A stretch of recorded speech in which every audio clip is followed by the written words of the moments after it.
was born in 1946, 10 months after the end of World War II. My father was in the Navy for 12 years prior to that, and fought all the way through the Japanese, all the way through the World War.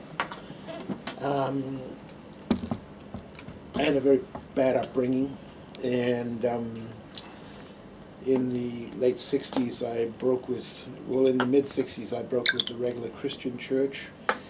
It was the height of the Vietnam War. You maybe you're too young to remember the trauma of the Vietnam War, but for me the Vietnam War was a true trauma.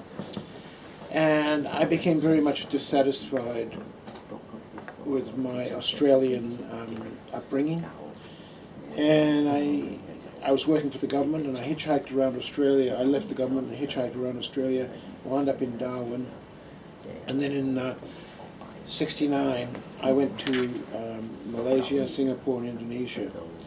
And after that, I went back to Australia, and I decided I was going to go to Asia for good.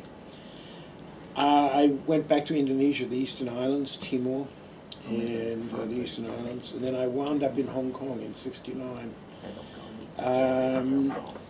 When I was in Hong Kong, I was staying at the YMCA, and one night I came back and I was sharing the room, and by my bed there was a copy of an introduction to Buddhism.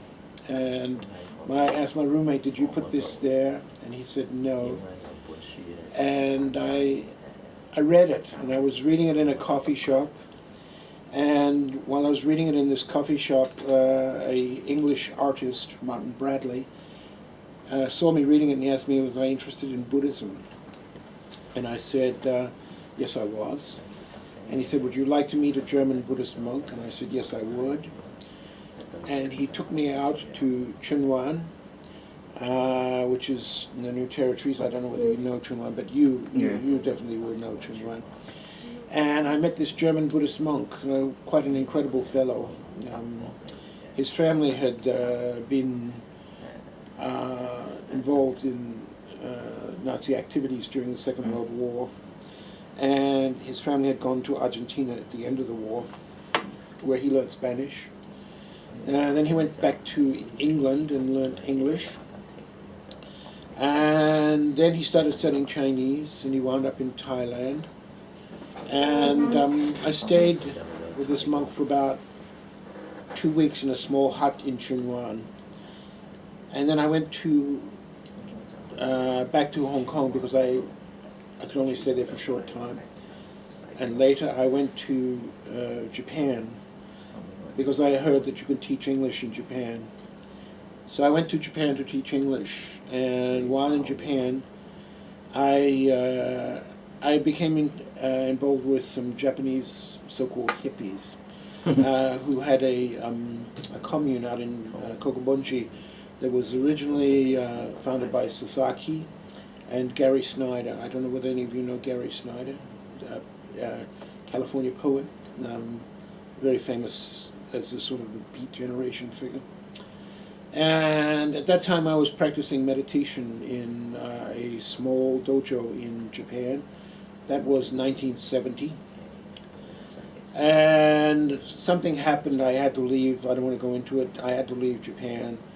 And I went to Taiwan through the Ryukyu Islands, which was under American administration at that time. And I arrived back in Hong Kong. And when I got to Hong Kong, I ran out of money. So I went out to see this German monk, and I asked this German monk, did he have any ideas? And he said, well, we'll go next door and we'll ask the abbot whether he can do anything to help. So he went next door and he said, well, we need a gardener in this monastery. Would you like to be the gardener? He said, we'll give you 300 Hong Kong dollars a month. You can eat the food with the monks, and you can stay in this little place, this little shed near the door. And I said, yes, I would. And after I was there, it was a very peaceful place, and I began to study Chinese quite diligently, and also I started to study Buddhism quite diligently. And after about 6 months, the abbot asked me, would you like to become a Buddhist monk? And I said, okay. So in 1971, I became a Buddhist monk. And I lived in the monastery in Chunwan and later on out in Dayushan in Lantau Island. You've been to Lantau. There's a big temple there called Baolinzi.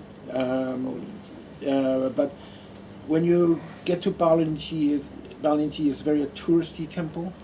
But as you go further back into the mountains, you get more practitioners. And I was in a place called Baolinzi, which is further back. It actually looks over what is now the modern airport. If you sit in the airport departure lounge looking up the mountains, you can see this monastery where I used to stay. When I stayed there, this monastery had no electricity. We grew our own food, and I was there for about a year. And I didn't speak English very often, and I had to speak mostly Chinese, and so my Chinese got good, or better. But here's 3 photos if you want to pass them around of me as a Buddhist monk in China, and so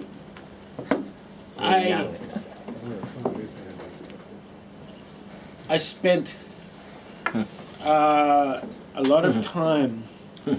One of the things about living in a Buddhist monastery, you get something quite invaluable that you just cannot buy, and that is free time. Basically, I had to go to the morning service, Tsaoka, and we would do the recitation, and then we would do maybe an hour's meditation, and then that would finish about 6 o'clock in the morning, from 4 till 6, and then after the meditation was over, we would eat breakfast, and then I really was free to do whatever I wanted to until evening service. And so I spent a lot of time studying how to read Chinese Buddhist sutras, I read a lot of books in English on Buddhism. I read wider in Chinese culture also.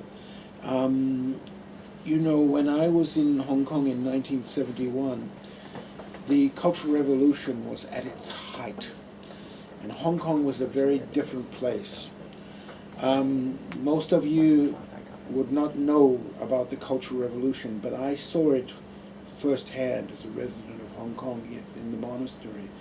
Hong Kong has changed very much since those days, and I can see the changes that have taken place, and I can understand some of the issues that are going on today. But for me,